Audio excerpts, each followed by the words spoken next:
கீதையின் சிறப்பு. வேதங்களுடைய பொருளை கீதையில் நம்மளால் பார்க்க முடியும். எல்லா உபநிடதங்கள் அதோட சாரம் கீதையில் நம்ம கண்கூட தெரியுது. வாழ்வின் நெறிமுறைகளை முற்றாக உரைப்பது என்ன, அதுதான். சராசரி மனுஷனுக்கு கூட கீதை மிகவும் பயன்படுது. ஆன்மீக சாதகனுக்கும் பயன் இருக்குது. பக்குவங்கள் அனைத்தும் கொண்டது.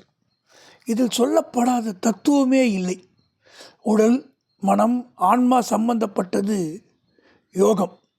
கீதை ஒரு யோக சாஸ்திரம்.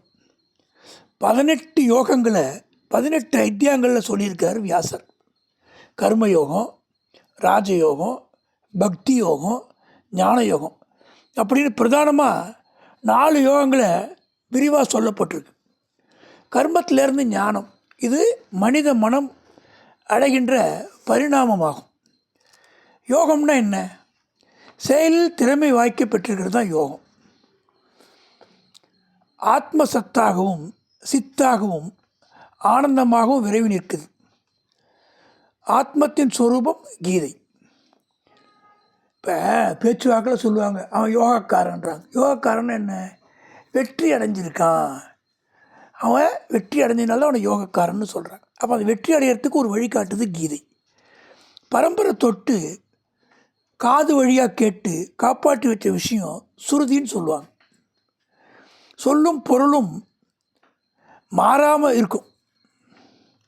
ஞாபகத்தில் வைத்து கொள்ளப்படும் விஷயத்துக்கு பேர் ஸ்மிருதி. என்ன ஸ்மிருத்தின்னா? ஞாபகம் வச்சுக்கிறது. சமூக வாழ்வு சம்பந்தமாக கட்டுப்பாடுகளும் சட்டத்திட்டங்களும் இதில் சொல்லப்பட்டிருக்கு. இது காலத்துக்கு ஏற்ப மாறுபடுது. காலம், இடம், சூழ்நிலை கருத்தில் கொண்டு அவ்வப்போ பெரியவங்க திருத்தி அமைக்கிறாங்க. பகவத்கீதை ஒரு ஸ்ருதி என்பது எத்தனை உண்மையோ அதே அளவுக்கு உண்மை அது ஸ்மிருதி கூட. அதன் பொருள் அவரவர் திறத்திற்கேற்ப விரிவாக சொல்லப்பட்டிருக்க ஒழிய கீதையோட வரிகளை எங்கேயும் மாற்றவே இல்லை. கீதையில் 18 அத்தியாயங்கள் உள்ளனன்னு சொன்னேன். முதல் 6 அத்தியாயங்கள் கர்மயோக தத்துவம். நாம் எதை எண்ணுகிறோமோ அதை செய்கிறோம். உறுதி பெற்ற எண்ணம் சங்கற்பம். சங்கற்பம்னா என்ன? ஒரு காரியத்தில் உறுதியாக இருக்கிறது. தீர்மானம், செயல் வடிவம் எடுக்கின்ற நிலை கர்மம். கர்ம வீரர் அப்படி சொல்லுவாங்க. என்ன? செயலை செய்யக்கூடிய எக்ஸிக்யூஷன் பவர். வாழ விரும்புவது சங்கற்பம், வாழ்வது கர்மம். நான் இப்படி வெற்றி அடைய போகிறேன் அப்படின்னு மனதுக்குள்ளே உறுதி எடுக்கிறதுக்கு பேர் சங்கற்பம். அந்த உறுதியை செயல்படுத்துறதுக்கு பேர் கர்மம். கர்மம்னா செயல்பாடு. இப்போ உணர்வுகள் கர்மத்தின் ஆதார சுருதி 2 வகை இருக்குது. நேர்மேகி உணர்வு, விரும்பத்தக்கது, பாசிட்டிவ் திங்கிங். எதிர்மறை உணர்வு, விளக்கத்தக்கது, விருப்பம், நட்பு, ஆசை, பொறாமை. இதெல்லாம் நேர்மறை உணர்வு. ஒரு விஷயத்தை சாதிக்க விரும்புகிறது, நல்ல நட்பு பாராட்டுறது, இதெல்லாம் நேர்மறையாக இருக்கிறது. வெறுப்பு, பகை, சினம், பொறாமை இதெல்லாம் எதிர்மறை உணர்வு.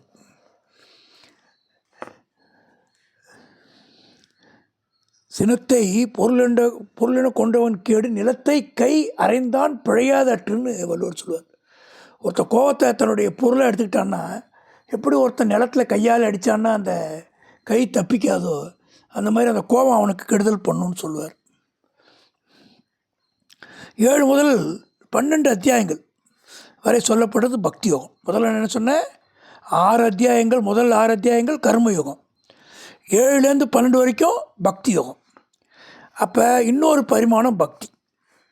அது தூய்மையை வடிவாக கொண்டது. பக்தியில் கெட்டது நல்லதாக மாறும், நல்லது ரொம்ப நல்லதாக மாறும்.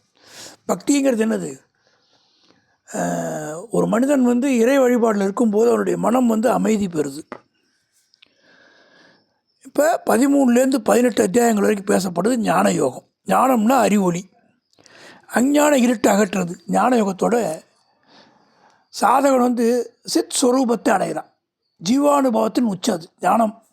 ஞானம் கிடைக்கிறது. நீயும் நானும் ஒன்று, நாம் வேறு வேறு அல்ல என்பதை உணர்த்துது.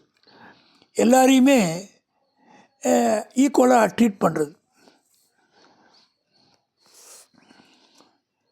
வாழ்க்கையோட குறிக்கோள் முக்திக்கு வழிகாட்டுறது கீதை.